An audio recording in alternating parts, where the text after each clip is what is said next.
many children on the street who are supposed to be in school but are not in school. What are the factors responsible, and how can government rescue this situation during TME from 1 year to 4 years? 4 years. Yes, what are the bases from 1 year to 4 years? All these things we are going to look together on AMCAF education in our dear country, Nigeria. My guest is the national moderator and Southwest coordinator, as well as Osun State coordinator, Civil Society Action Coalition on Education for All. Education for All. Yes, my guest is Tunde Omole. Let me welcome Tunde Omole on board the program. It's good to be here. You are welcome on board the program. Education for all, education for all. The mantra has been on, let me say, since the country got our independence. Yet, not all are able to be educated in Nigeria. We have so many children roaming the street who are supposed to be in school. Who is at fault? Government, parents, or the society? Let's start from that. Good morning, viewers at home, and it's a real privilege to be here this morning once again. And we keep passing the box as regards education, and when you look critically around education is not a one-man show. It takes a whole lot of things to actually get a child educated. And when you look at the area of government has to create an enabling environment for people to be properly educated. Government has to come up with a policy.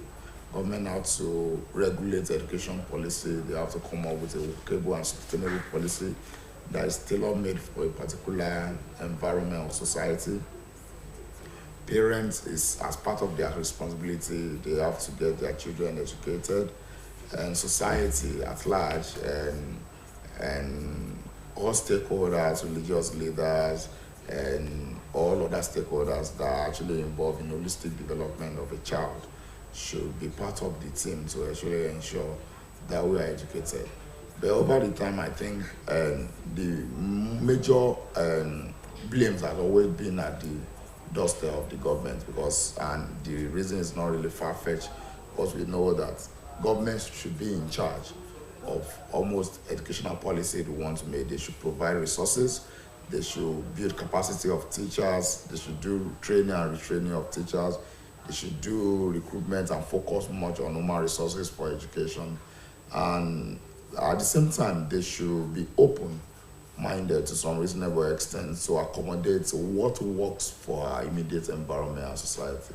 So most of the times, most of the blame are actually put at the doorstep of government. Nevertheless, every stakeholder must be involved in educating a child, all of us. So when you look at where we are projecting that we also have been, especially by late stage, where we are supposed to be as a nation, and you look at it critically, you realize that it's actually a default of every one of us that are stakeholders. So we can't say only that is actually the problem or caused by the government. Fine, they are the critical and major stakeholder here, but all of us are actually actively involved. So the issue of getting the child educated it should be a collaborative effort. It's a collective effort. Everybody should all hands must be on deck. But we know government make policy on education and the implementation of the policy. But in case, and the policies are made for the people, for the government to follow, the parents is a responsibility to ensure they send their children to school.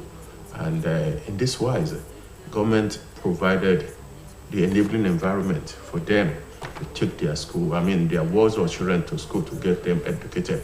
But in a situation where some parents refused, maybe ignorantly, to send their children to school, what roles government supposed to play in this wise?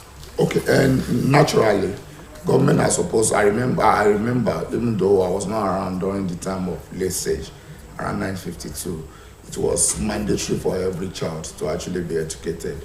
It's not something that you have to do at your own convenience. It is a must that you must get your children educated, and they made it very free for people to be educated. So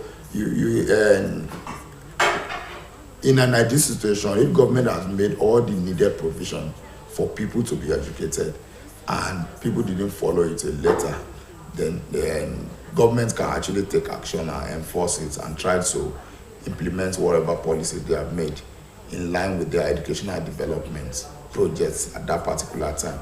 But when you look at education is not a standalone entity that can actually develop on its own. You have to consider the economic power of the parents. You have to consider the prevailing circumstances in the community. You have to consider if the needed infrastructure are actually available because before I can enforce law, I must have made adequate provision for people to enjoy the policy I've put in place. I don't just come up with policy and say that, okay, you must go and be learning under palm tree. There must be infrastructure development. There must be teaching aids that is relevant to this time. There must be human resource for education, irrespective of where you are or where you stay. There must be good access for good quality education. So if all these things are not in place, there's no way government will make policy and you want the parents to follow it later. And that's why I said that education is not a standalone thing. If you look at the economic and buying power of our parents, somebody that cannot even feed, if you didn't feed your child in the morning, you might not be able to beat your chest and say, okay, I want you to go to school on empty stomach. And that now brings us back to the situation around our economic policy too. All these things work together. If a child is not healthy, if the Department of Health or the Ministry of Health, they are not putting in place that a child that has worm or a child that has malaria, a child that has typhoid should be treated in an appropriate way for them to be healthy enough to be educated, then everything still boils down on parents not taking them there. So many things are actually coming together to make sure that children are healthy.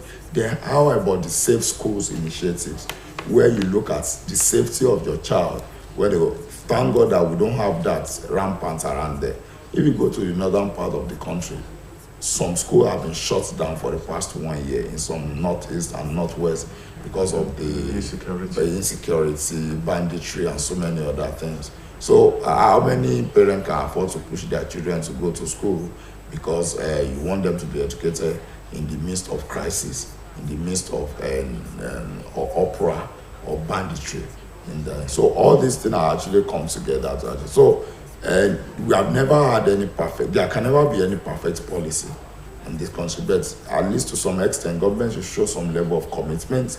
And you want child to be educated, there should be proper school, there should be infrastructure, there should be adequate teachers, there should be teaching aids that is up to date, there must be training and retraining for the teachers, there must be proper funding.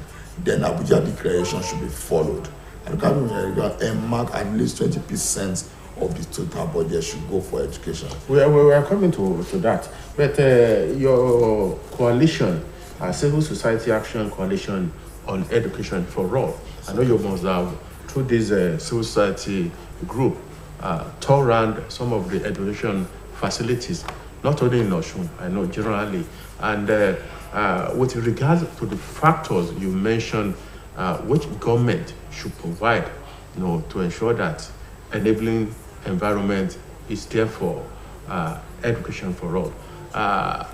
With your assurance, are all these factors, in place to ensure each free transfer of knowledge to the public? No. If you actually look around, if you want to, and I'm from Osun, so definitely I've been all over Nigeria as regards educational, and because I attained this position in 2020 December. I'm 42 years running, and I actually go for another 2 years. I've been to almost every part of the country, so I actually follow through the development of education in each region. And most of the feedback we have been getting has been very, very devastating. And it's not really encouraging at all. Why in the northern states, they have problem with safe schools, they have problem with out of school girl child and education. There's few of them, they have problem with accessibility, they have problem with teachers. In the southern part, predominantly we have high number of out of school boys. We have dilapidated infrastructures in education facilities. Most of, if you look around us, down to southwest, especially in Osun State, most of the infrastructure have been built during the Babawolowo time, and the government that left did some mega schools, and I think so far to the government's, the present administration have actually renovated some schools. But nevertheless, when you go to the out-to-reach area where people actually need to be educated, because if you don't have access to public education in the city, in the metropolis, you can have the buying power to have private education. Yeah. Then what happens to children in Tonkere? What happens to children in Omifufun? What happens to people in Iragberi? How do you want them to go about being educated when they don't have that buying power to actually access private education? So the infrastructures are not there, and nothing to write home about.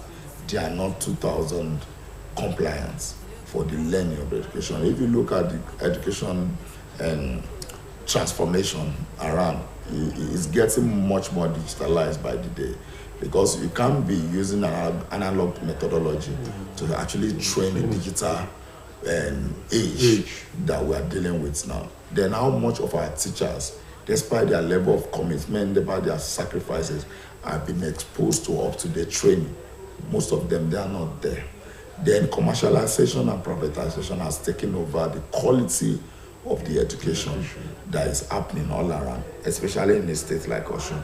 You realize that most of our teachers, where you can get good quality and qualified teachers, are in public space. And most of them are phasing out. Most of them are getting older. Most of them are not exposed to the state-of-the-art equipment to teach children. And way back then, they used to teach us Babi Bebu, Bobu, or Imejika, and you do everything on slates. You do everything. Everything is going interactive now. Everybody is going digital. Are they well equipped? Are they better placed to actually move with the trend of things? No. And with what we have seen around, now we have about, estimated anyway, by UNICEF, we have about 12 million children that are out of school in Nigeria. 12 million? Meanwhile, fine, Nigerians might have contributed a lot to this, but in this part of the world, I mean southwest Nigeria and especially Osun State, we still have high numbers